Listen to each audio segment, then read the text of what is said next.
ಮಹಿಳಾ ಸಬಲೀಕರಣಕ್ಕೆ ಮೋದಿ ಸರ್ಕಾರ ಹೆಚ್ಚಿನ ಆದ್ಯತೆ. ಎಂಎಲ್ ಅಶ್ವಿನಿ.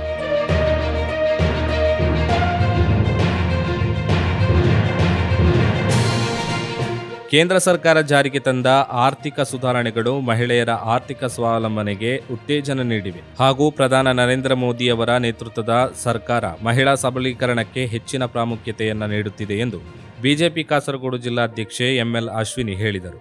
ಅವರು ಅಂಬಲತ್ತರದ ಸ್ನೇಹವೀಟಲ್ನಲ್ಲಿ ಬಿಜೆಪಿ ಮಹಿಳಾ ಮೋರ್ಚಾ ಕಾಸರಗೋಡು ಜಿಲ್ಲಾ ಸಮಿತಿ ಆಯೋಜಿಸಿದ್ದ ಅಂತಾರಾಷ್ಟ್ರೀಯ ಮಹಿಳಾ ದಿನಾಚರಣೆಯನ್ನು ಉದ್ಘಾಟಿಸಿ ಮಾತನಾಡಿದರು. ಮೋದಿ ಆಡಳಿತದಲ್ಲಿ ರಾಷ್ಟ್ರಪತಿ ಸೇರಿದಂತೆ ಹಲವು ಮಹತ್ವದ ಹುದ್ದೆಗಳು ಮಹಿಳೆಯರಿಗೆ ಲಭಿಸಿರುವುದು ಮಹಿಳಾ ಶಕ್ತಿಯ ಪ್ರತೀಕವಾಗಿದೆ ಎಂದು ಹೇಳಿದರು. ಮಹಿಳಾ ಹಣಕಾಸು ಸಚಿವೆಯು ಅತಿ ಹೆಚ್ಚು ಬಾರಿ ಕೇಂದ್ರ ಬಜೆಟ್ ಮಂಡಿಸಿರುವುದು ದೇಶದ ಇತಿಹಾಸದಲ್ಲೇ ಮಹತ್ವದ ದಾಖಲೆ ಎಂದು ಅವರು ತಿಳಿಸಿದರು. ಉಜ್ವಲ ಯೋಜನೆ ಮತ್ತು ಜಲಜೀವನ್ ಮಿಷನ್ ಯೋಜನೆಗಳು ಕೋಟ್ಯಾಂತರ ಮಹಿಳೆಯರ ಜೀವನವನ್ನು ಸುಲಭಗೊಳಿಸಿವೆ. ಪ್ರಧಾನಮಂತ್ರಿ ವಸತಿ ಯೋಜನೆಯಡಿ ನೀಡಲಾದ ಮನೆಗಳನ್ನು ಮಹಿಳೆಯರ ಹೆಸರಿನಲ್ಲಿ ನೋಂದಾಯಿಸಲಾಗಿದ್ದು, ಸಣ್ಣ ಹಾಗೂ ಹೊಸ ಉದ್ಯಮಶೀಲ ಮಹಿಳಾ ಗುಂಪುಗಳಿಗೆ ಕೇಂದ್ರ ಸರ್ಕಾರದಿಂದ ಹೆಚ್ಚಿನ ಸಬ್ಸಿಡಿ ಒದಗಿಸಲಾಗುತ್ತಿದೆ ಎಂದರು.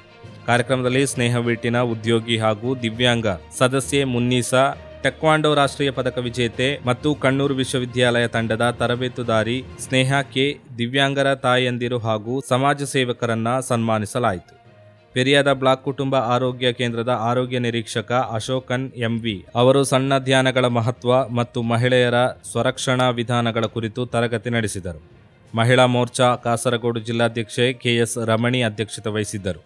ಕಾರ್ಯಕ್ರಮದಲ್ಲಿ ಮಹಿಳಾ ಮೋರ್ಚಾ ಜಿಲ್ಲಾ ಪ್ರಧಾನ ಕಾರ್ಯದರ್ಶಿಗಳಾದ ಅನಿತಾ ನಾಯಕ್, ಪ್ರೇಮಲತಾ ಎಸ್, ಮಹಿಳಾ ಮೋರ್ಚಾ ಉದುಮಾ ಮಂಡಲ ಅಧ್ಯಕ್ಷೆ ಆಶಾ, ಕಾಂಜಂಗಾಡ್ ಮಂಡಲ ಅಧ್ಯಕ್ಷೆ ಕೆ ಶೋಭನಾ, ಪೆರಿಯ ಬ್ಲಾಕ್ ಕುಟುಂಬ ಆರೋಗ್ಯ ಕೇಂದ್ರದ ನೌಕರರಾದ ಸಾಜಿ ಹಾಗೂ ಶಿಬಾ ಎಂ, ಬಿಜೆಪಿ ಉದುಮ ಮಂಡಲ ಪ್ರಧಾನ ಕಾರ್ಯದರ್ಶಿ ಮುರಳೀಧನ್ ಎಎಂ, ಸ್ನೇಹ ವೇದಿಕೆ ಅಧ್ಯಕ್ಷ അമ്പലത്തറ കുഞ്ഞികൃഷ്ണൻ ಸೇರಿದಂತೆ ಹಲವರು ಉಪಸ್ಥಿತರಿದ್ದರು. ചടങ്ങ് സംഘടിപ്പിക്കണം എന്ന് ഭാരതീയ ജനതാ പാർട്ടിയുടെ സംസ്ഥാന ഘടകം നമ്മളോട് ആവശ്യപ്പെട്ടപ്പോൾ തീർച്ചയായിട്ടും ഇങ്ങനെ ഒരു പരിപാടി സംഘടിപ്പിക്കുമ്പോൾ അതിന് അതിൻ്റെതായ മൂല്യവും കരുത്തും ഉണ്ടാവണം എന്ന് നമുക്ക് നിർദ്ദേശം തന്നത് പാർട്ടിയുടെ ജില്ലാ ഘടകത്തിൽ നിന്ന് നമ്മൾക്കേവർക്കും പ്രിയങ്കരിയായ അശ്വിനിജിയാണ്. സന്തോഷമുണ്ട്.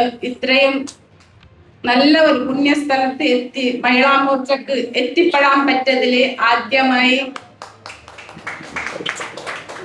സന്തോഷം അറിയിച്ചുകൊള്ളുന്നു. അവർക്കൊരു താങ്ങായി, തണലായി, ജനകീയ പങ്കാളിത്തത്തോടെ പ്രവർത്തിക്കുന്ന ഒരു ഇടമാണ് സ്നേഹവീട്.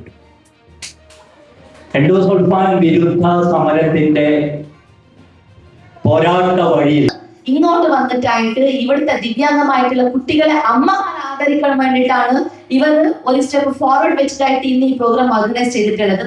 അപ്പോൾ അവരുടെ പരിശ്രമത്തിന് ഞാൻ അവർക്ക് കൺഗ്രാറ്റുലേഷൻ ചെയ്യുന്നു, അഭിനന്ദനം ചെയ്യുന്നു. ബിക്കോസ് അവർ ഒരു പ്രോഗ്രാം ഏറ്റെടുത്തിട്ടുണ്ടെങ്കിൽ അത്രേ നല്ല രീതിയിൽ ഓർഗനൈസ് ചെയ്തിട്ടായിട്ട് സക്സസ്ഫുൾ അവർ ചെയ്യും. എല്ലാവർക്കും ഹൃദയത്തിന്റെ ഭാഷയിൽ വനിതാ ദിന ആശംസകൾ. ഒരു